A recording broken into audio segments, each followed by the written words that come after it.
এতিয়া সমগ্ৰ দেশজুৰি চৰ্চিত হৈছে HBS মডেল বা হিমন্ত বিশ্ব শৰ্মা মডেল। পশ্চিমবংগত মুখ্যমন্ত্ৰী ৰূপে শপত লোৱাৰ পিছতেই মুখ্যমন্ত্ৰী শুভেন্দু অধিকাৰীয়ে কৈছে ডক্টৰ হিমন্ত বিশ্ব শৰ্মা মডেল অনুসৰণ কৰাৰ কথা। ডাক্তৰ ইঞ্জিনিয়াৰ হ'বলৈ উৎসাহ দিম, কিন্তু মৌলবী হ'ব নোৱাৰিব। হিমন্ত বিশ্ব শৰ্মা মডেল এনেকৈয়ে অনুসৰণ কৰিছে এতিয়া দেশৰ 4ৰ পৰা 5খন আগশাৰীৰ ৰাজ্যই। কিদৰে মহিলাৰ কল্যাণৰ বাবে লোৱা আঁচনিসমূহ বিভিন্ন ৰাজ্যত এতিয়া জনপ্ৰিয় হৈ পৰিছে। আৰু HBS মডেল কিন্তু কেৱল আঁচনি নহয়, আঁচনিৰ বাহিৰেও HBS মডেলত আৰু কি আছে চাওঁ আহক।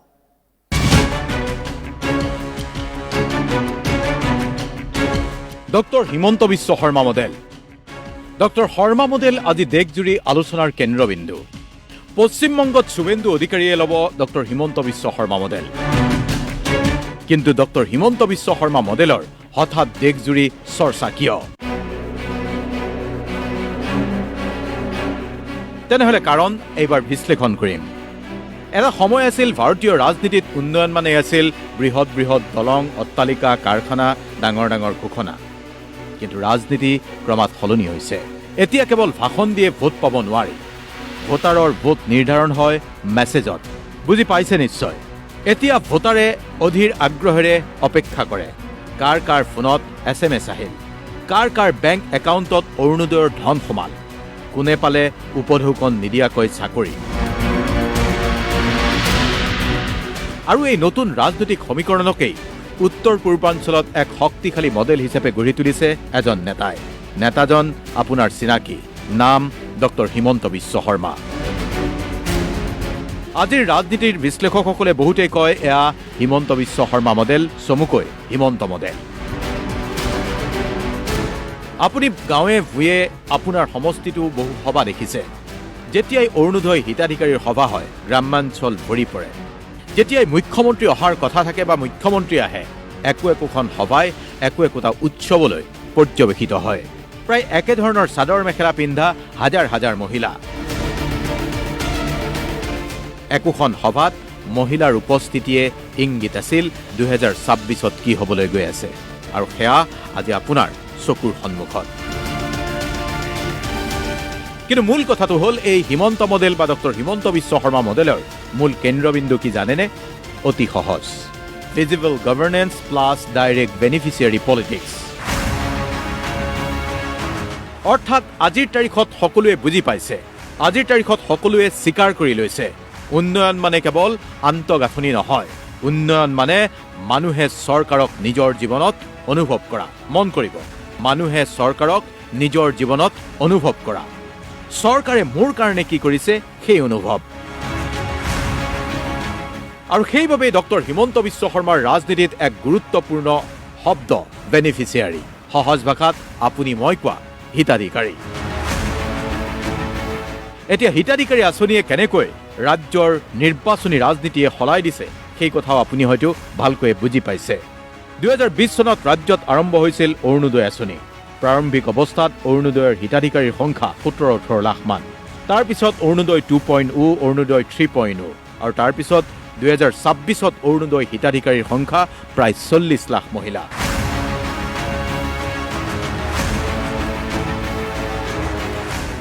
এই আঁচনিৰ মূল লক্ষ্যই আছিল দৰিদ্ৰ পৰিয়ালৰ মহিলাৰ বেংক একাউণ্টত ডাইৰেক্ট বেনিফিট ট্ৰেন্সফাৰ DBT। 1250 টকা প্ৰতিমাহে নিৰ্দিষ্ট একো এটা পৰিয়ালৰ বাবে এটা নিৰ্দিষ্ট পৰিমাণৰ আৰ্থিক সহায়। কাৰোবাৰ বাবে এয়া ৰন্ধন গেছৰ খৰচ, কাৰোবাৰ বাবে ঔষধৰ খৰচ, কাৰোবাৰ বাবে অত্যাৱশ্যকীয় সামগ্ৰীৰ খৰচ। আৰু ইয়াতেই আছিল ৰাজনীতিৰ এক মাষ্টাৰ ষ্ট্ৰোক। কাৰণ প্ৰথমবাৰৰ বাবে বহু গ্ৰামৰ মহিলায়ো অনুভৱ কৰিছিল চৰকাৰ মানে গুৱাহাটী দিছপুৰ নহয়। চৰকাৰ মানে আমাৰ মোবাইলত অহা একোটা SMS। চৰকাৰ মানে প্ৰতি মাহৰ 10 তাৰিখৰ SMS আহিবই লাগিব। এয়াই অমুক শক্তি, এয়াই হিমন্ত বিশ্ব শৰ্মা মডেলৰ শক্তি আছিল SMS-ত। ডক্টৰ হিমন্ত বিশ্ব শৰ্মাৰ মডেলৰ দ্বিতীয় শক্তি ৱেলফেয়াৰকেই পলিটিকেল নেৰেটিভলৈ পৰিণত কৰা, সলনি কৰা। চৰকাৰ ক্ষমতালৈ আহিলে আঁচনি আনেই, কিন্তু সকলো আঁচনিয়ে ভোটলৈ ৰূপান্তৰিত নহয়। আৰু ইয়াতেই পৃথক বা ব্যতিক্ৰম হিমন্ত মডেল। আচলতে ডক্টৰ হিমন্ত বিশ্ব শৰ্মা নেতৃত্বাধীন চৰকাৰখনে ৰূপায়ণ কৰা প্ৰায় প্ৰতিখন আঁচনিৰ সৈতে একোটা শক্তিশালী বাৰ্তা দিছিল চৰকাৰে। চৰকাৰৰ বাৰ্তা আছিল এই চৰকাৰে আপোনাৰ বাবে কাম কৰিছে, আৰু সেইবাবে অৰুণোদয়, আৰু সেইবাবে মিছন বসুন্ধৰা, আৰু সেইবাবে মাইক্ৰ' ফাইনেন্সৰ ঋণ ৰেহাই, আৰু সেইকাৰণেই স্কুটি, আৰু সেইকাৰণেই নিযুত মইনা, নিযুত বাবু, আৰু সেইকাৰণেই এটাৰ পিছত আনটো আঁচনি কেৱল চৰকাৰী ফাইলত আবদ্ধ হৈ নাথাকিল, আৰু সেইবোৰেই একোটা ইমোচনেল পলিটিকেল কানেকশ্যন বা আৱেগিক ৰাজনৈতিক সংযোগত পৰিণত হ'ল ডক্টৰ হিমন্ত বিশ্ব শৰ্মাৰ সৈতে। আৰু আপোনাৰ সন্মুখতো এই দৃশ্য প্ৰতীয়মান হৈছে। জন আশীৰ্বাদ যাত্ৰাত হিমন্ত বিশ্ব শৰ্মা যলৈকে গৈছে তাতেই দেখা গৈছে হিমন্ত বিশ্ব শৰ্মাৰ সৈতে সাধাৰণ মানুহৰ ইমোচনেল পলিটিকেল কানেকশ্যন। এটা সময় আছিল মহিলা ভোটাৰ, আত্মসহায়ক গোট, কলেজীয়া শিক্ষাৰ্থী, ভাৰতীয় ৰাজনীতিত তেওঁলোকক টাৰ্গেট কৰা হৈছে। মহিলা ভোটাৰ চাইলেণ্ট ভোটাৰ হিচাপে পৰিগণিত হৈ আহিছে। কিন্তু হিমন্ত বিশ্ব শৰ্মা মডেলত মহিলা সন্মুখলৈ আহিল, কাৰণ হিমন্ত বিশ্ব শৰ্মাই ভালকৈ উপলব্ধি কৰিছিল যদি ঘৰখনৰ গৃহিণীগৰাকীৰ, লক্ষ্মীগৰাকীৰ বিশ্বাস জয় কৰিব পাৰি তেনেহ'লে এটা পৰিয়ালৰ ৰাজনৈতিক ধাৰণাই সলনি কৰি দিব পাৰি। আৰু যাৰ বাবে আছিল ডাইৰেক্ট বেনিফিট ট্ৰেন্সফাৰ, ডাইৰেক্ট টকা ট্ৰেন্সফাৰ বেংক একাউণ্টত। মহিলাৰ সৰ্বতো প্ৰকাৰৰ উন্নয়ন, স্ত্ৰী শিক্ষাৰ ওপৰত বিশেষ আঁচনি, স্কুটি বিতৰণ, আৰু আত্মসহায়ক গোট লাখপতি বাইদেউক সমৰ্থন। এই বেছিভাগ আঁচনিৰ মূল টাৰ্গেট মহিলা, আৰু ফলাফল আপোনাৰ চকুৰ সন্মুখত। কিন্তু আপুনি যদি ভাবিছে কেৱল আঁচনি, ৱেলফেয়াৰ অথবা মহিলাক টাৰ্গেট কৰিয়ে হিমন্ত বিশ্ব শৰ্মা নেতৃত্বাধীন চৰকাৰখন ক্ষমতালৈ আহিছে বা হিমন্ত বিশ্ব শৰ্মা মডেল জনপ্ৰিয় হৈছে, সেইটো সত্য নহয়। আচলতে হিমন্ত বিশ্ব শৰ্মা মডেলৰ আন এটা দিশ হ'ল উন্নয়নৰ সৈতে শক্তিশালী ৰাজনৈতিক বাৰ্তা। এফালে flyover, medical college, investment summit, আনফালে অবৈধ অনুপ্ৰৱেশ, ভূমি উচ্ছেদ, মিয়া বিদ্বেষ, উগ্ৰ জাতীয়তাবাদ। ঠিকেই শুনিছে। উন্নয়ন আৰু আক্ৰমণাত্মক আইডেণ্টিটি ক্ৰাইচিছৰ ধাৰণাক একাকাৰ কৰি দিছিল এইজন মুখ্যমন্ত্ৰী ডক্টৰ হিমন্ত বিশ্ব শৰ্মাই। নৃগোষ্ঠীয় আৰু অসমীয়া খিলঞ্জীয়াৰ পৰিচয়ক ৰাজনীতিৰ অনুকূলে ব্যৱহাৰ কৰাৰ ফচল এই হিমন্ত বিশ্ব শৰ্মা মডেল। আচলতে এইটো এটা হাইব্ৰিড ৰাজনৈতিক ফৰ্মুলা যিয়ে বিজেপিক অসমত স্থায়ীভাৱে শক্তিৰূপে গঢ় দিয়াত সহায় কৰিছে।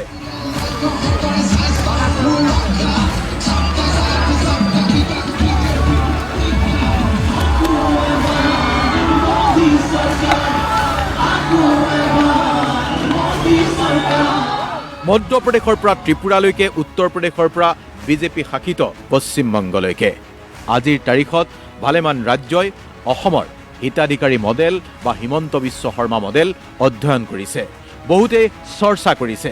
আনকি সিদিনা মাত্ৰ শপত লোৱা তামিলনাডুৰ নতুন মুখ্যমন্ত্ৰী বিজয় থালাপতিয়ে অসমৰ অৰুণোদয়ৰ দৰেই মহিলাক প্ৰতি মাহে ২৫০০ টকাকৈ দিব বুলি সদৰি কৰিছে, আৰু এয়াও হিমন্ত বিশ্ব শৰ্মা মডেলৰ অনুসৰণ টিভিকেৰ বিজয় থালাপতিৰ নতুন তামিলনাডু।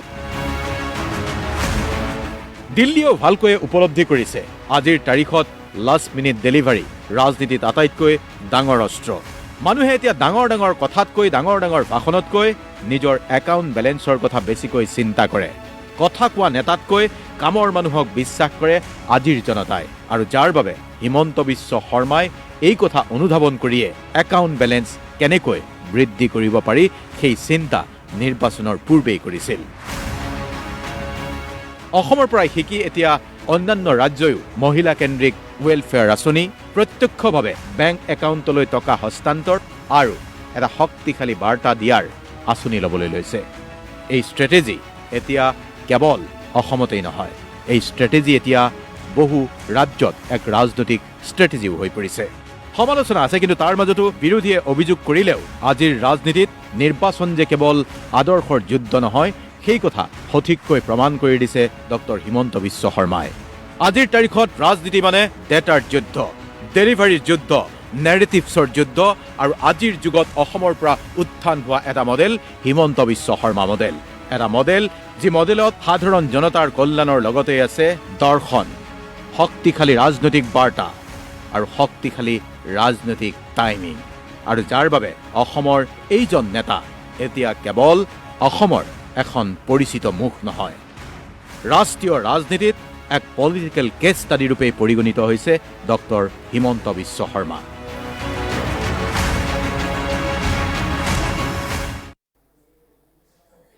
এনে এটা মডেল শৈশৱতো আছিল।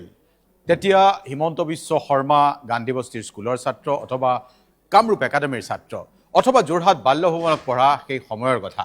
কিন্তু হিমন্ত বিশ্ব শৰ্মাৰ পৰিয়ালটো গুৱাহাটীলৈ অহাৰ পিছতেই হিমন্ত বিশ্ব শৰ্মা কাষ চাপিছিল অসম আন্দোলনৰ নেতৃত্বৰ। সেই সময়ত কি হৈছিল এক নষ্টালজিক যাত্ৰা হিমন্ত বিশ্ব শৰ্মাৰ।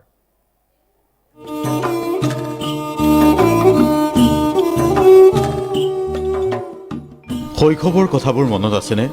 লোকৰ বাৰীৰ মধুৰিআম ছিঙি খোৱা দিনবোৰৰ কথা কৈছো। দিনৰ দিনটো ধিটিঙালি কৰি ফুৰাৰ বাবে গধূলিলৈ পঢ়া টেবুলত টোপনিয়ে হেঁচা মাৰি ধৰা দিনবোৰৰ কথা কৈছো। আইৰ হাতৰ এছাৰিৰ কোব খোৱা সেই দিনবোৰ। আপোনাৰ মোৰ সেই দিনবোৰ য'ত থাকিব লাগে তাতে আছে। আমি মাথো মনত পেলাব পাৰোঁ, উভতাই আনিব নোৱাৰোঁ। তেতিয়া ডাঙৰ হ'ব খুজিছিলোঁ, ডেকা হ'ব বিচাৰিছিলোঁ। পিছে এতিয়া ডেকা হৈ কেনে লাগিছে বাৰু? এনে নালাগেনে সৰু হৈ থকা হ'লেই ভাল আছিল দেখোন? এতিয়া আচল কথালৈ আহক। এই শিশুটিৰো আপোনাৰ মোৰ দৰে এটা শৈশৱ আছিল।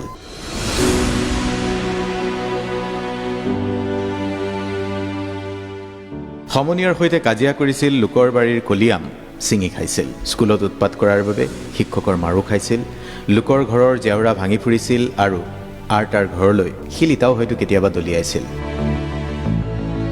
মানে ভবাতকৈও সাংঘাতিক উৎপতীয়া বুলি আপুনি ক'ব পাৰে। শিশুটিৰ ঘৰ তেতিয়া শৰণীয়াৰ ফালে। শিশু হৈ থাকোঁতেই আন্দোলন আৰম্ভ হ'ল, মানে অসম আন্দোলন। শিশুটিও লগ লাগিল আন্দোলনকাৰীৰ। ফটোখন তাৰেই প্ৰমাণ। প্ৰফুল্ল কুমাৰ মহন্ত, ভৃগু ফুকনকে ধৰি অসম আন্দোলনৰ মূল নেতাসকল বহি আছে। শিশুটিয়ে প্ৰফুল্ল মহন্তৰ কাষতে লৈ কিবা এখন পত্ৰিকাত মনোযোগ দি আছে। সেই সময়ত শিশুটিৰ কাম আছিল আন্দোলনৰ নেতৃত্বৰ শুশ্ৰূষা কৰা। বিশেষকৈ প্ৰফুল্ল কুমাৰ মহন্তৰ কিবা এটাৰ প্ৰয়োজন হ'লেই শিশুটিকেই বিচাৰিছিল।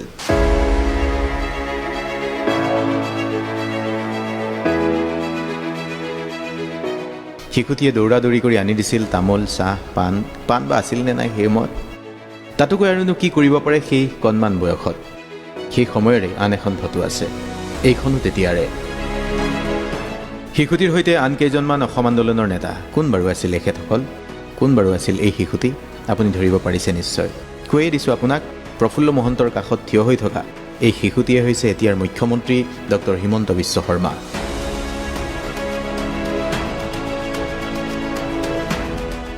অসম আন্দোলনৰ সময়ত শিশু হিমন্ত এনেকৈয়ে প্ৰিয়ভাজন হৈ পৰিছিল প্ৰফুল্ল কুমাৰ মহন্তৰ দৰে নেতাসকলৰ।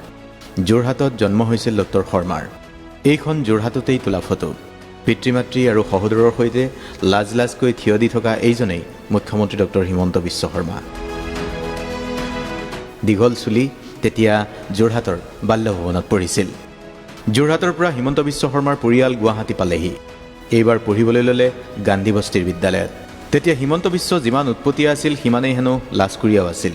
হয়তো কেমেৰাৰ আগত সৰুতে সেই লাজকুৰীয়া পজ ডক্টৰ শৰ্মাৰ। যিয়ে নহওক, গুৱাহাটীলৈ অহাৰ পিছতেই হিমন্ত বিশ্বৰ নতুন জীৱন আৰম্ভ হ'ল। সেই সময়ত গুৱাহাটীৰ ৰাস্তা ঘাট সৰু সৰু, কিন্তু গুৱাহাটীৰ সম্প্ৰসাৰণ ক্ৰমাৎ দ্ৰুত হ'বলৈ লৈছিল। মানুহ বাঢ়ি আহিছিল। চানমাৰীৰ ইউটাৰ্ণটোৱে তেতিয়া পূৰ্ণতা পাবলৈ ধৰিছে। সেইফালেদিয়ে নিতৌ ওলাইছিল অসম আন্দোলনৰ ডাঙৰ দীঘলীয়া সমদল। হ'লেও বহু পৰিয়ালৰে ঘৰৰ চৌহদ বাঁহৰ জেওৰা বা অন্য সামগ্ৰীৰে ঘেৰি ৰাখিছিল।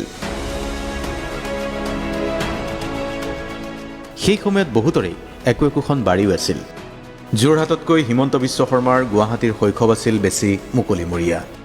অৱশ্যে যিকোনো কামত বাধা দিবলৈ পৰিয়ালত আইতাকো আছিল। এই ফটোখন চাওকচোন। ফটোত এয়া আইতাকৰ সৈতে ডক্টৰ শৰ্মা। দুচকুত দেখা সেই তীৰবিৰণীয়ে তেতিয়াও যেন বহু কথাই কৈ দিছিল। লক্ষ্য কিমান দূৰ সেয়া আমি আজিও দেখিয়ে আছোঁ।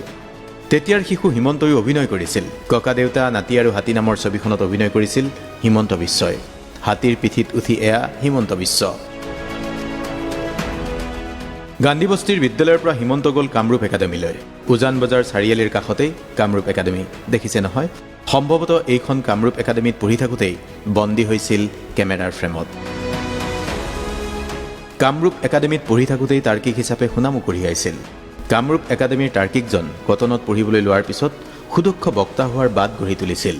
কটনত ছাত্ৰ একতা সভাৰ সাধাৰণ সম্পাদকো হৈছিল। এইখন তেতিয়াৰে এখন পাছপৰ্ট ছাইজৰ ফটোগ্ৰাফ।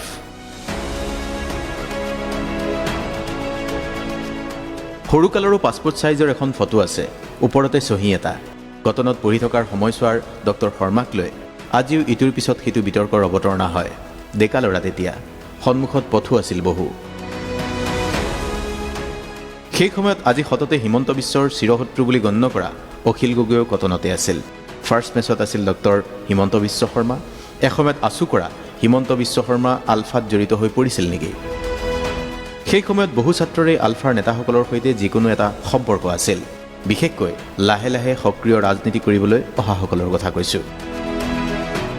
সেইখিনি সময়তেই লাজবোৰ হয়তো আঁতৰি গৈছিল। ডেকা মনে বিচাৰি পাইছিল ৰিণিকী নামৰ এই স্থায়ী ঠিকনাটো। এয়া প্ৰেমৰ দিনৰ ফটো। এয়া যুৱ কংগ্ৰেছী হৈ থকাৰ সময়ৰ। আৰু এতিয়া এয়া মুখ্যমন্ত্ৰী ডক্টৰ হিমন্ত বিশ্ব শৰ্মা। সময় বাগৰাৰ লগে লগে হিমন্ত বিশ্ব সলনি হ'ল। আন্দোলনৰ নেতাসকলৰ অধিকাংশই ইহজগতত নাই। এই পৰ্যন্ত অসমৰ 3জন মুখ্যমন্ত্ৰীৰ ঘনিষ্ঠ হৈ পৰিছিল ডক্টৰ হিমন্ত বিশ্ব শৰ্মা।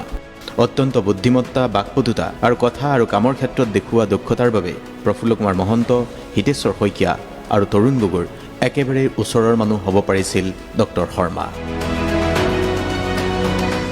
বাকীখিনি আপুনিও জানে। পিছলৈ কি হ'ল, ক'ত কেনেকৈ আছু হৈ কংগ্ৰেছ আৰু কংগ্ৰেছ হৈ বিজেপিলৈ আহি আজিৰ তাৰিখত আপোনাৰ মোৰ চিনাকি মানুহজন, চিনাকি মুখ্যমন্ত্ৰী ডক্টৰ হিমন্ত বিশ্ব শৰ্মা।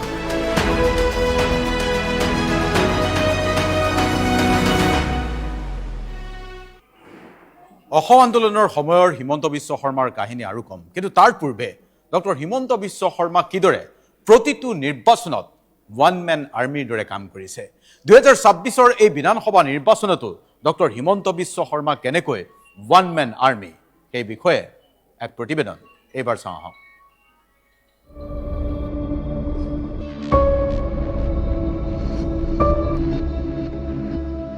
নেতা হোৱাটো মুঠেই সহজ নহয়, কিন্তু ডক্টৰ হিমন্ত বিশ্ব শৰ্মা হোৱাটো তাতোকৈ টান।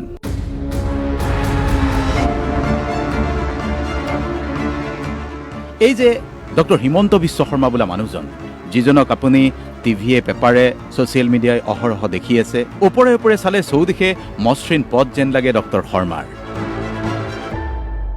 কিন্তু মসৃণ পদ ঘূৰিবলৈ কিমান সহ্য কৰিব লাগে জানেনে? Just watch the videos.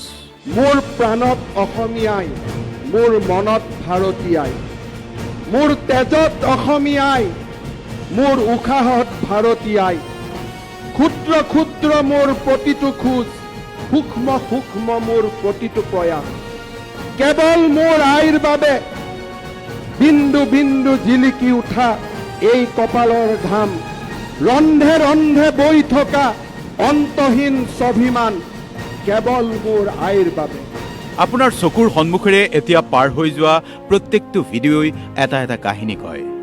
প্ৰত্যেকটো ভিডিঅ'ই এটা এটা কষ্টকৰ যন্ত্ৰণাৰ কথা কয়। তথাপি তেওঁ সহ্য কৰিব লাগে, কাৰণ তেওঁ ডক্টৰ হিমন্ত বিশ্ব শৰ্মা। যলৈকে গৈছে তাতেই অগণন মানুহ, অলেখ অজস্ৰ গুণমুগ্ধ। কৰবাত প্ৰচাৰ সভা, ৰেলী, কৰবাত ৰোড শ্ব', কাৰোবাৰ হেঁচা ঠেলা, কাৰোবাৰ মৰমৰ চুমা, কাৰোবাৰ অনুযোগ, কিবা এটা লাগে, কাৰোবাক অলপমান সাক্ষাৎ, কাকো নিৰাশ কৰিব নোৱাৰে তেওঁ, কাৰণ তেওঁ ডক্টৰ হিমন্ত বিশ্ব শৰ্মা।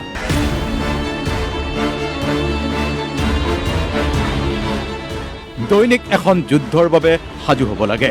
পুৱা শুই উঠাৰ পৰাই ঘৰৰ পদূলিতেই তেওঁৰ বাবে অলেখ অজস্ৰ মানুহ ৰৈ থাকে। আৰু ভ্ৰমি ফুৰিব লাগে ইখনৰ পিছত সিখন ঠাই, কাৰণ তেওঁৰ ওপৰত দায়িত্ব আছে। টিকট পোৱাজনৰ বাবে ব্যাপক প্ৰচাৰৰ দায়িত্ব, নোপোৱাজনক বুজনি দিয়াৰ দায়িত্ব। সভাথলীলৈ অহা কাৰোৰেই ৰৈ ৰৈ আমনি নালাগে। সভাথলীত এবাৰ আহি স্পৰ্শ কৰিব খোজাজনৰ কিমান হেতা ওপৰা, সকলো আপুনি এতিয়া ৰোমন্থন কৰিছে। আমি ছবিবোৰ দেখুৱাই গৈছোঁ।